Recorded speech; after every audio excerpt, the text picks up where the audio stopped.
Hello everyone, my name is आकृति। जैसा कि आप सबको पता ही होगा, हमारी ये जीएसटी की इंपॉर्टेंट सीरीज चल रही है एमसीक्यू वाली, जिसमें नियर अबाउट आपको 500 प्लस क्वेश्चन सॉल्व करवाए जाएंगे, जिससे नियर अबाउट 70 to 80% आपको क्वेश्चंस मिलने वाले हैं आपके पेपर्स में। ठीक है। एंड मोस्ट इंपॉर्टेंट थिंग, अगर इन सारी चीज़ों से लगता है नहीं समझ में आएगा, तो तुम सिंपली क्या कर सकते हो, कॉमर्स नेशन का ऐप डाउनलोड करो, उसमें बैच बाय कर सकते हो या फिर ऑफिस में कांटेक्ट कर सकते हो बैच बाय करने के लिए। बैच बाय करोगे तो तुम्हें क्या क्या बेनिफिट्स मिलेंगे? पहला, तुम्हें लेक्चर वीडियोस मिल जाएंगे। दूसरी चीज़, तुम्हें पीडीएफ नोट्स मिलेंगे। तीसरी चीज़, डाउट सेशंस मिलेंगे। And the most important, previous year paper भी सॉल्व करवाया जाएगा और 24/7 सपोर्ट सिस्टम मिलेगा। ओके, सो स्टार्ट करें आज की सीरीज। इससे पहले मैंने 21 क्वेश्चंस करवा दिए थे सप्लाई टाइम वाले, time supply and place of supply के। ये इसके रिमेनिंग क्वेश्चंस हैं। ठीक है,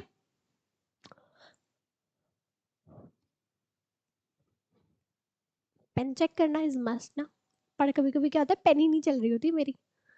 question number 22, a new mobile phone is supplied for 20,000 along with the exchange of an old mobile phone worth of 2,000. ठीक है, price of the new mobile phone without the exchange, sorry, without the exchange is 24,000 in the open market, and what will be the value of supply? So हाँ, एक second question set कर लेना। अगर किसी को याद होगा, हमने एक चैप्टर पढ़ा था वैल्यूएशन वाला। वैल्यूएशन में अगर तुम्हारी चीजें सेक्शन नंबर 15 के थ्रू तुम्हारी ट्रांजैक्शन वैल्यू निकल जा रही है सिंपली, तो वेल एंड गुड। ठीक है, बट अगर उस सेक्शन के थ्रू नहीं निकलती, तो हमें क्या करना होता था, ओपन मार्केट वैल्यू प्लस जो भी चीज हम इन कंसिडरेशन में, मतलब like in kind in consideration लेते थे, उसकी वैल्यू भी क्या करते थे, ऐड कर देते थे। अब पहले वाले सेक्शन में क्यों नहीं इंक्लूड हो रहा है, या ये क्वेश्चन क्यों रिलेट कर रहा है बाद वाले सेक्शन से, 15 से ना रिलेट करके? क्योंकि अगर तुम ध्यान से देखो, तो पहले वाले सेक्शन में दो चीजें थी, मतलब लाइक दो कंडीशन अगर सेटिस्फाई हो गई तो तुम उस सेक्शन से बिलोंग करते हो। ठीक है, तो दोनों क्या कंडीशन थी कि पहली चीज, जो भी तुम्हारी ट्रांजैक्शन हो रही है, जैसी भी तुम्हारी एक्टिविटी हो रही है, वो क्या होनी चाहिए, किसी रिलेटेड पर्सन से नहीं होनी चाहिए। एंड दूसरी चीज क्या थी उस केस में हमारी, कि जो भी कंसिडरेशन है वो फुल्ली क्या हो, मॉनेटरी टर्म्स में हो। नॉन मॉनेटरी टर्म्स को वो क्या कर देते थे, हटा देते थे। अगर दोनों में से कोई भी सेटिस्फाई नहीं हो रही, ए मतलब लाइक दोनों ही सेटिस्फाई नहीं हो रही, तो क्या हो जाते थे, तो दूसरे सेक्शन में चल जाते थे। एंड दोनों ही कंडीशन सेटिस्फाई करना मस्त था। सो ऊपर वाले केस में क्या था, फोन कितने का था, 20,000 का था। ठीक है, नया फोन, उसने अपना पुराना फोन एक्सचेंज किया कितने का, 2,000 का। ठीक है, और क्या हुआ, the new mobile phone without exchange is 24,000 in the open market. What will be the value of supply? Open market value कितनी थी मेरे फोन की, 24,000। ठीक है, प्लस 2,000 का क्या हुआ, एक्सचेंज हुआ। अभी मैंने बताया कि अगर हमारी वैल्यू उस वाले केस से नहीं निकलती है, तो हम क्या कर रहे होते, open value, open market value plus क्या निकाल रहे होते थे साथ में, और जो मैंने इन काइंड वाली चीजें दी होंगी उसे हम ऐड कर दे रहे थे। तो मेरे फोन की वैल्यू कितनी निकली, 26,000, यानी ऑप्शन नंबर डी क्या होगा, सही होगा।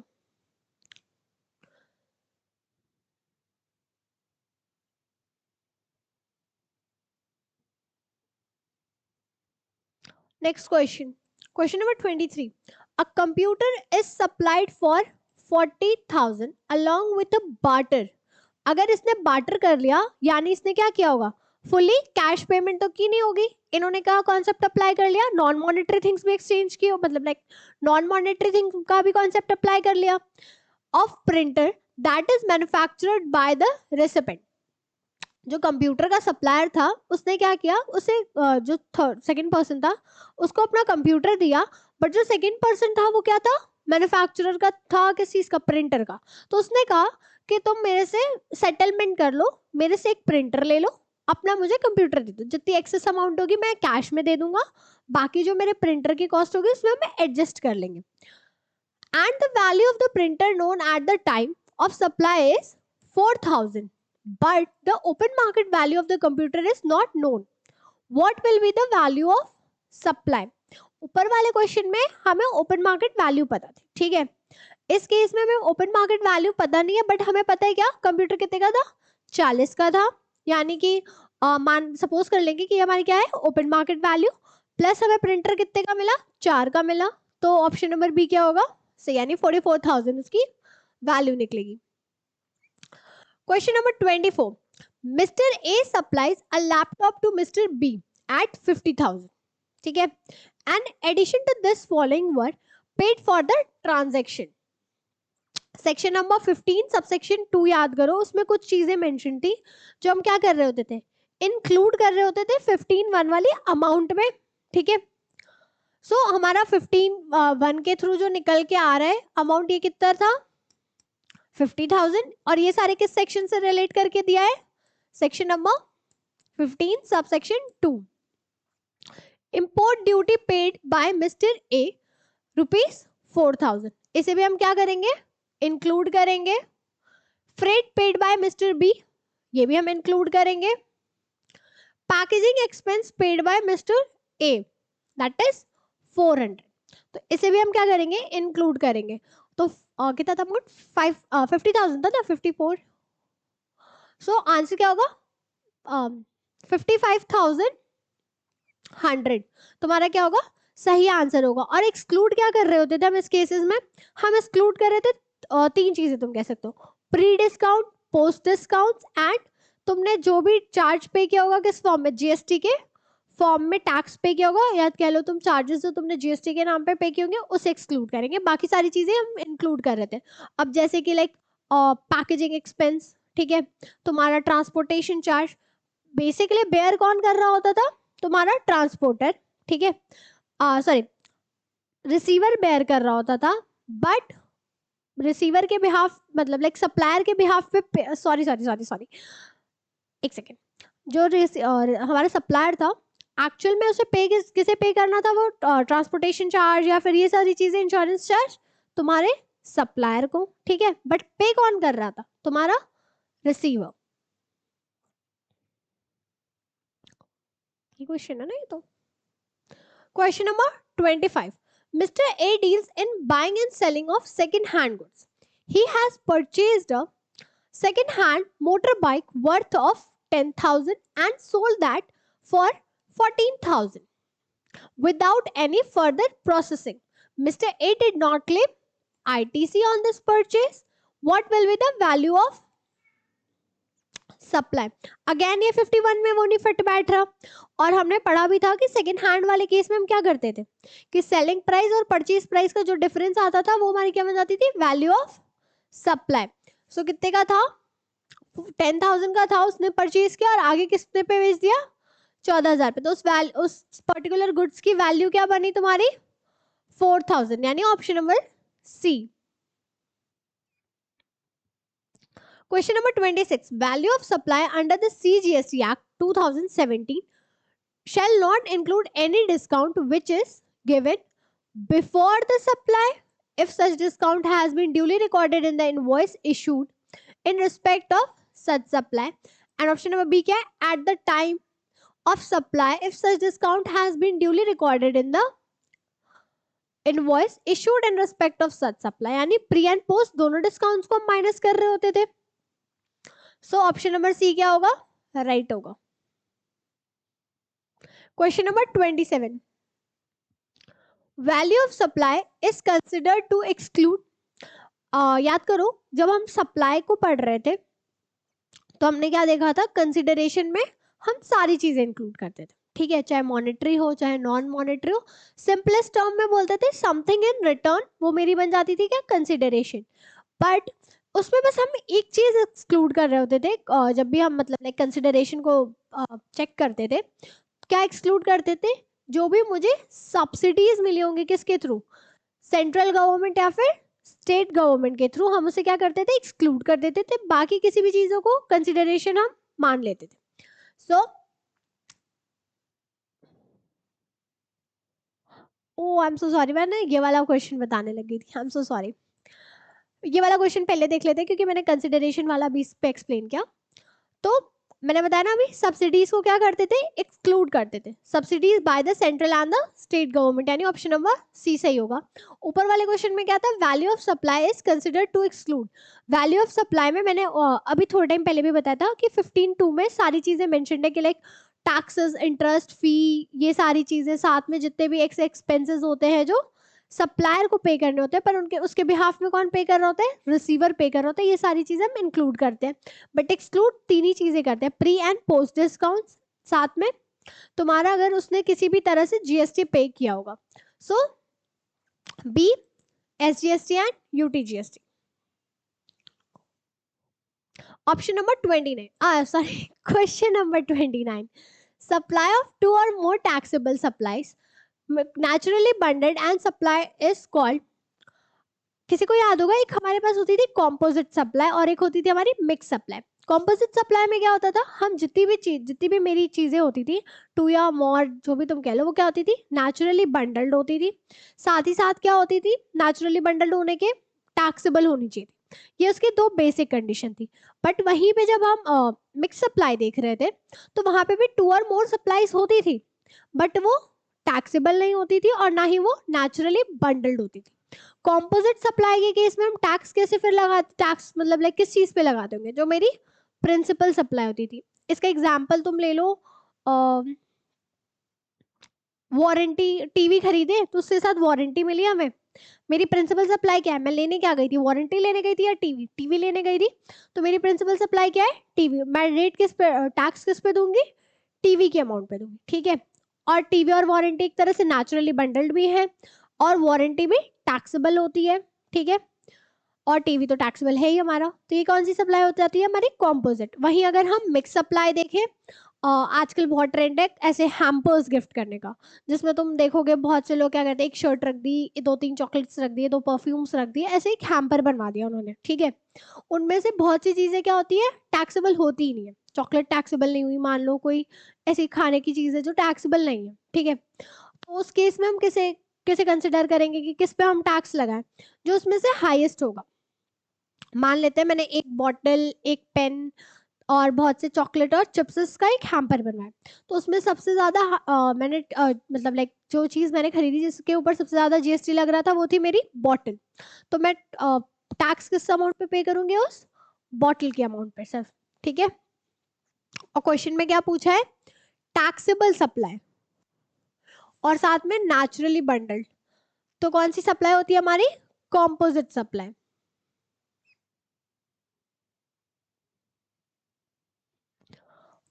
ऑप्शन नंबर, पता नहीं क्या हो गया इस क्वेश्चन को, कह रही ऑप्शन, और इससे पहले वाली क्लास में क्वेश्चन को ही बोल रही थी क्वेश्चन नंबर 5, कुछ तो फ्लो गड़बड़ हो जाता है कभी कभी।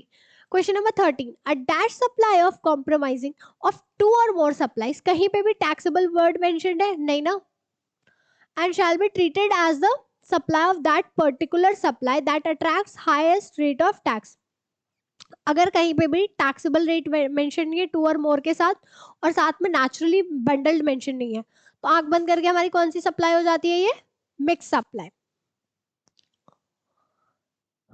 क्वेश्चन नंबर 31, फाइनली सही बोल दिया इस बार मैंने। Time of supply means the date of issue of invoice और द डेट ऑफ पेमेंट। अगर किसी को याद होगा, टाइम ऑफ सप्लाई के क्वेश्चंस में हम हमेशा क्या कह रहे थे, whichever is earlier, whichever is earlier, किस केसेस में, मतलब सारे ही केसेस में कह रहे थे, जैसे like date of issuance of invoice और द डेट ऑफ पेमेंट, और फिर बहुत से केसेस में क्या था, डेट ऑफ डिस्पैच और डेट ऑफ पेमेंट और 31st date of issuance of invoice, ये सारी चीजों में हम क्या चेक करते थे, अर्लियर। तो जहां पे भी टाइम ऑफ सप्लाई का कॉन्सेप्ट था, हम कहीं भी लेटर वाली डेट चेक कर रहे थे, नहीं, हम चेक कौन सी डेट कर रहे थे, विच एवर इज अर्लियर, यानी ऑप्शन नंबर ए क्या हुआ, सही हो गया। Question number 32, what is the time supply of goods in case of forward charge. एक सेकेंड, फॉरवर्ड चार्ज क्या होता था हमारा, फॉरवर्ड चार्ज में हम मतलब लाइक कौन लायबल होता है जीएसटी पे करने के लिए, हमारा सप्लायर, ठीक है।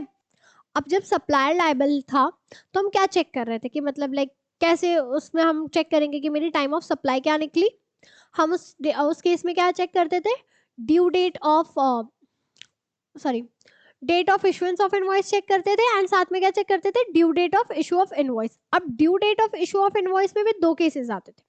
अगर तुम्हारे गुड्स में मूवमेंट इन्वॉल्व है, अगर मूवमेंट इन्वॉल्व होती थी तो डेट ऑफ डिस्पैच और date of issuance of invoice में से जो पहले हुआ वो मर जाता था क्या, हमारा time of supply.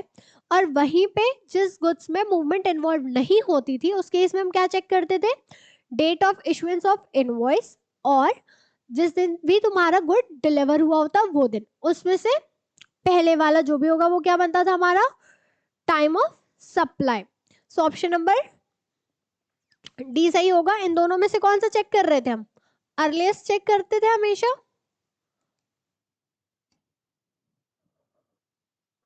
Question number 33, what is the time of supply of goods liable to tax under the reverse charge mechanism. Reverse charge में कौन लायबल होता था पेमेंट के लिए, हमारा रिसीवर, ठीक है, और फॉरवर्ड में सप्लायर। तो जब अभी मैंने कौन सा केस बताया था इससे पहले, फॉरवर्ड वाला, अभी गुड्स के केस में कौन सा बताना है मुझे, रिवर्स वाला। अब रिवर्स वाले में हम क्या चेक कर रहे होते थे, जिस दिन मुझे गुड्स रिसीव हो गए वो दिन, या फिर जिस दिन मुझे पेमेंट मिली वो दिन, या फिर जिस दिन भी मेरा इनवॉइस इशू हुआ था उसके 31st डेट में से जो भी मेरी डेट पहली आएगी वो क्या बनेगी मेरी, time of supply. In case of goods वाले केस में वो भी रिवर्स चार्ज वाली, ठीक है।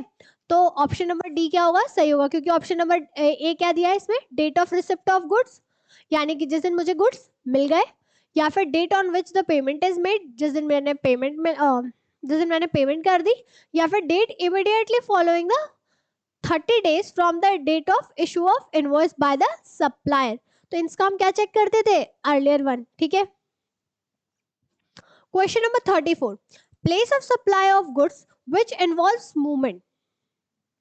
अगर मेरे केस में मेरे गुड्स के केस में मेरे गुड्स में क्या इन्वॉल्व है, मूवमेंट इन्वॉल्व है, तो क्या हो जाएगी मेरी place of supply, location of the recipient of goods.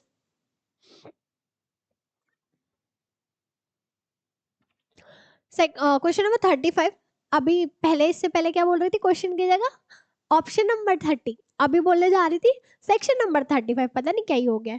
Which section governs the provision regarding the determining the time of supply of service?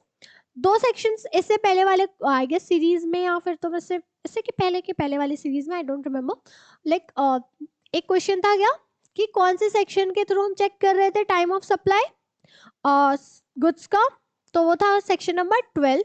और जब हम इस क्वेश्चन में क्या मेंशन है, सर्विस वाला केस, तो क्या होगा हमारा सेक्शन नंबर 13, यानी ऑप्शन नंबर बी क्या होगा, सही हो जाएगा।